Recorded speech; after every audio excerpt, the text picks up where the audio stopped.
امروز اومدم در مورد تفاوت سفال سرامیک امروز صحبت بکنم. ببینیم که سفال چیه از لحاظ علمی و سرامیک چیه از لحاظ علمی.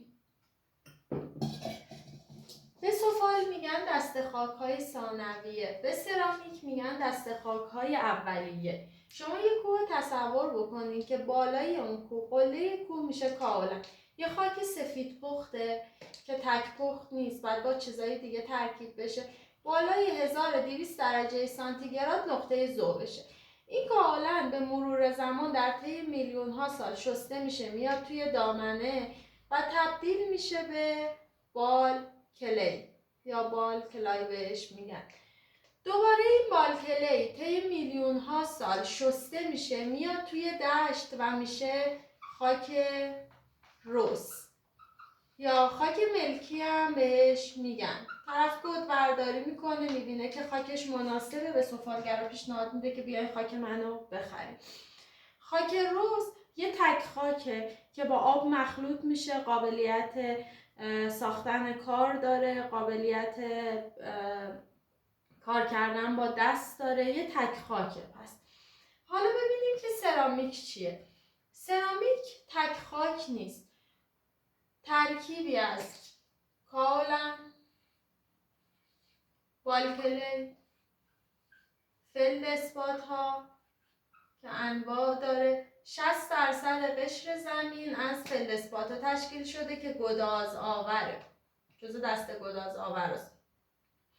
ممکنه که برای اینکه دمای پخت دوغابشون و یا گلشون رو بخوام بیارن پایین، بهش گدازآورهای دیگه اضافه بکنن، از جمله دولومیت، کربنات کلسیم یکی از اینا البته، و پودر شیشه. پودر شیشه منظور چه پودر شیشه ایه؟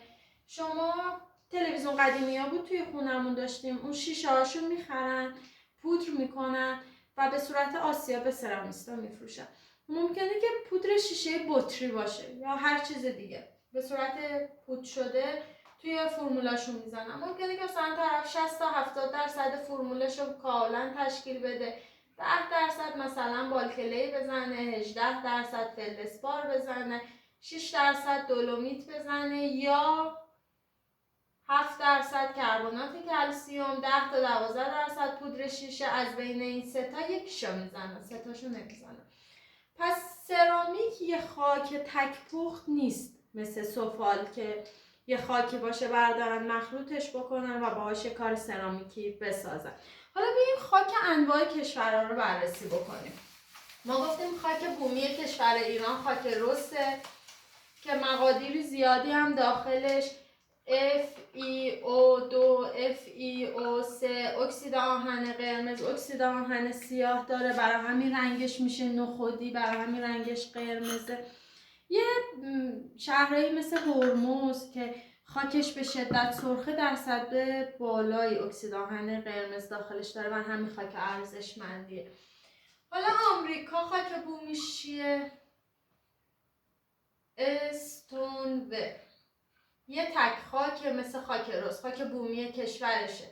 ایتالیا خاک بومی کشورش تراکوتاه که یه خاک به شدت قرمز پختیه، مثل خاک هرمزه، خیلی سرخ پخته. ایران که خاک بومی کشورش خاک رسه.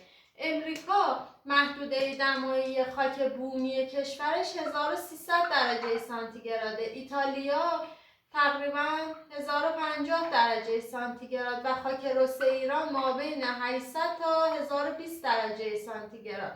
پس این کارهای خارجی ها که توی پیجشون میبینین که دوندونای قشنگی داره، اونا استونور تک خاک بومی کشورشه و ما میدونیم که ترکیبات بدنم روی لعاب و روی رنگ لعاب اثر میذاره. شاید ما بتونیم مشابه اون کار امریکایی بسازیم ولی عینش رو نمیتونیم بسازیم، بخاطر اینکه ما خاک استونور نداریم. توی مناطقی از ایران مشابه خاک استونور هست ولی بازم مثل تک خاک نمیشه استفادهش کرد، پلاستیسه بالایی نداره.